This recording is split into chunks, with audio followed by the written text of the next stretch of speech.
આજે નેહરુ ચાચાની જે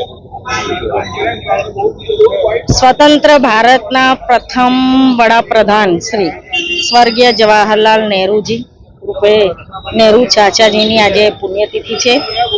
કોટી કોટી વંદન કરીએ છીએ.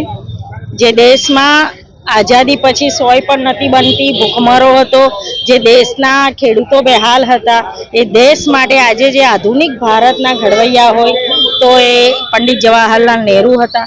27મી મે 1964ના દિવસે સ્પેશિયલ લોકસભા સંસદ બોલાવીને કાશ્મીર મુદ્દે ચર્ચા કરવાની જ્યારે વાત હતી ત્યારે અચાનક એમને હૃદય રોગનો હુમલો આવ્યો અને સંસદમાં લોકો ટીકા કરતા હશે કે ચાચા નહેરુજી સંસદમાં જવાબ આપવા પડે કાશ્મીર મુદ્દે તો હાજર નહીં રહી શક્યા, પણ થોડી જ વારમાં ત્યાં આગળ મેસેજ ગયા કે આ રીતે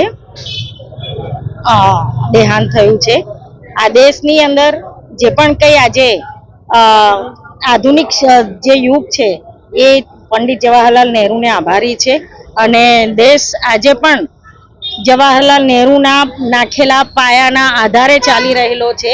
એટલે આજના દિવસે ખૂબ ખૂબ અમે કોટી કોટી વંદન કરીને શ્રદ્ધાસુમન અર્પણ કરીએ છીએ.